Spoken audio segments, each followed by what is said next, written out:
One of my mentors told me that if you're gonna climb the ladder, make sure it's up the right wall. You don't wanna climb the ladder, be there at the top after all this work and be like, oh shit, I just built something or committed to something that I don't even want. Zooming out and getting really honest with myself after those failures and really analyzing what is working, what isn't working, and what needs to change. I call those win reviews. I think one of the biggest mistakes that I ever made in my life early on was everyone talks about all their success stories, but I want to talk about all of my failures and all of the things that I have learned from them, because I have failed so many times over and over and over and over again.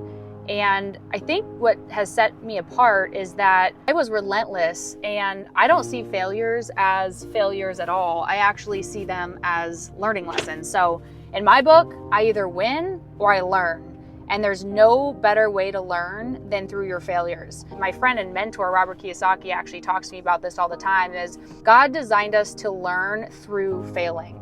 And so for me, I'm not afraid to fail, because I know that every time I set an impossible goal for myself and I go after it, if I fail on paper, I learn some pretty incredible lessons that allow me the skill set and the confidence to set even bigger goals and look at what I did wrong, what I did right, and what needs to change for me to do better in the future. And so some of those failures I've had were partnering with people on business opportunities, just being an opportunist, being ambitious, being optimistic, and saying yes to things that weren't actually in line with what I truly wanted. And it wasn't in integrity with who I was or what I really wanted. And I was so lost and disconnected. I was just grabbing on to any opportunity I could find that would make me money and give me this sense of freedom, when in reality, I was building a prison. I was literally building my own prison that I chose to create.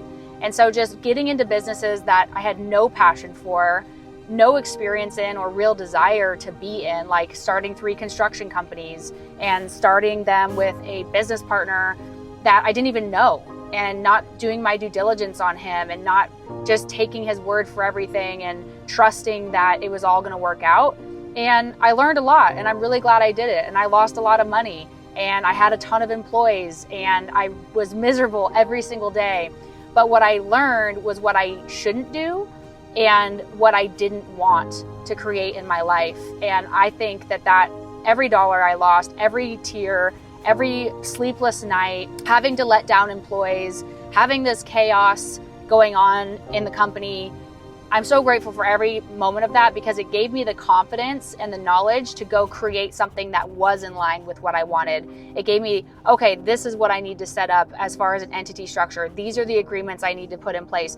These are the employment agreements with the staff. This is the insurance that I need and the liability. This is what the proper marketing should and shouldn't be. This is the structure for how I should run my team and my employees, to give them ownership, but still keeping them in line with the vision and the goals of the company. And so all those failures on paper, I've been engaged 2 times. You could count those as 2 failures. I said yes to things that I knew I didn't want. And I had to really get honest with myself and have a reality check of, like, am I that afraid of not being loved? And am I that afraid of being alone that I'm dating people that I don't even want to be with? That's not in integrity with who I am or what I want. Zooming out and getting really honest with myself after those failures and really analyzing what is working, what isn't working, and what needs to change. I call those win reviews. And doing those every single day, paired with a morning integrity setup. So every day before I start my day, I get myself in the absolute peak state of mind that I could possibly be in. And so I'm in a state of flow.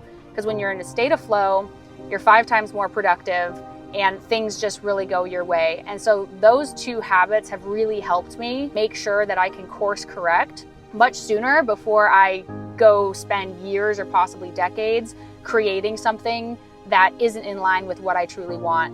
And one of my mentors told me that if you're going to climb the ladder, make sure it's up the right wall, because you don't want to climb the ladder that's on the right wall and then be there at the top after all this work and be like, oh shit, I just built something or committed to something that I don't even want. I don't want any part of it. And if you aren't passionate about something and you're not in the green zone and in this state of flow, you're never going to produce the results that you want. I think one of the biggest mistakes that I ever made in my life early on was, first off, not prioritizing myself.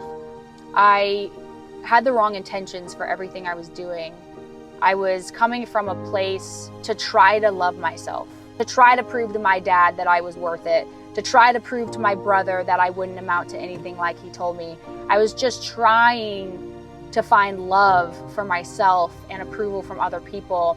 And no matter what external success I achieved, which I always hit my goals that I had set quicker than I had set them, but I was always unfulfilled. I was always empty. I was always miserable. I was always depressed. I was always anxious. I was always addicted to everything outside of me to try to feel connected, whole, and complete and loved inside. And when I hired a mentor named William Poet, he told me that my motivation was all wrong and that nothing was ever going to fulfill me if my intention was coming from a place of trying to love myself. My intention needs to come from a place, and your intention needs to come from a place from love. If your intention is coming from a place of love already, I go to the gym because I love my body and myself and this gift that I've been given, not to try to get a body that I love. Or I want to build a big company because I see that this life is a miracle and I want to have the greatest impact that I possibly can. And I want to see what potential I have out there. And I want to serve people and change the world or change whatever this thing is that I'm so passionate about. Not because I feel incomplete and because I need more money and because I need more pride and status and ego.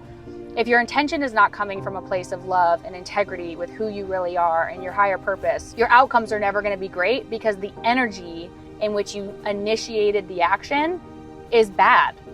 And Poet told me the outcome can only be as great as the energetic state in which you initiate the action.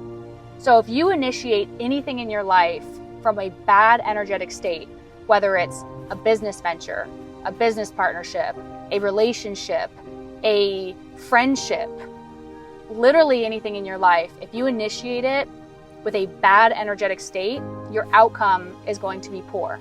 And so protecting your energy, protecting your time, being aware, having self-awareness of what makes you feel expansive, what makes you feel love, what makes you feel creative, what makes time go fast, what makes you feel in flow versus what makes you feel contracted, what makes you feel small, what makes you feel angry, bored, upset, frustrated, anxious. If you really can have the awareness, and that's what it starts with, is having the awareness of how you feel throughout the day. And when I started, I would just set alarms on my phone because I was so disconnected. I was so in this zone or doing the tasks or doing the things that to create the habit of awareness to even know how I felt, I had to set reminders on my phone every hour to check in. How do I feel right now? What am I doing? Where am I at? Who am I with? And I started to do these energy audits on my energy and figuring out, okay, this construction company I'm in is making me feel stress, anxiety, anxious, overwhelmed, confusion, and consistently, not just like a bad day. This fiance that I'm engaged to is making me feel contracted and small, and he's competing with me, and he's not supporting my dreams, and he's not supporting my goals. And I'm not, if you're feeling that from things in your life, you're giving that same feeling to the things in your life that are making you feel that way. And so being in tune with my energy, being aware of what made me feel expansive, and then simply just leaning in to the things that make you feel expansive and starting to lean away from the things that make you feel contracted. And that little tool started to help me cut out of the things in my life that were dragging me down, because where your attention goes, your energy flows. And if your attention is sucked up by all these things that are not in line with things that make you feel good, then the outcomes you're going to have in your life are always going to be bad. And so leaning more into what made me feel expansive and happy and fulfilled and joyful and purpose-driven, and letting go of the things that didn't, absolutely changed everything for me. And when this happened, when I hired this coach, I was on antidepressants.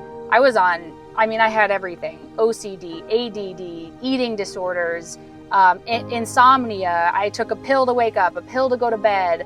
I couldn't sit alone with myself for 5 minutes without feeling anxious and fidgety and not in a good state of mind.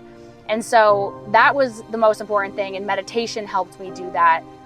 Sitting quiet with yourself and losing the attachment to your thoughts and realizing that you are not your thoughts. Because I know we're all taught when we're young, I think, therefore I am, but that's not true. You are not your thoughts. The real saying is, I am, therefore I think.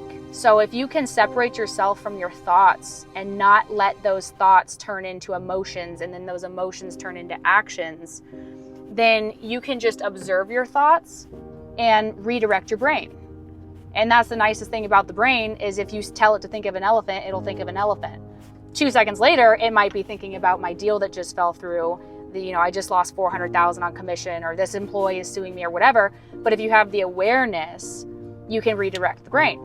And if you redirect the brain to what you do want, then it becomes the law of attraction. Where your attention goes, your energy flows. So if you can catch the brain, the monkey mind, and catch it trying to keep you in this state of survival, because that's what we're wired to do, is to survive, and not get attached to those thoughts, then you just redirect it with love and just as an observer.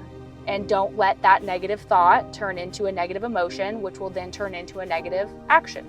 So protecting your energy, protecting my energy, has been the most integral piece of my growth, which has been, I would say, more exponential over the past year, really, but it's been quite a journey. And I really, really hope that you do not take it lightly on who is making you feel expansive, what is making you feel expansive, and who is not.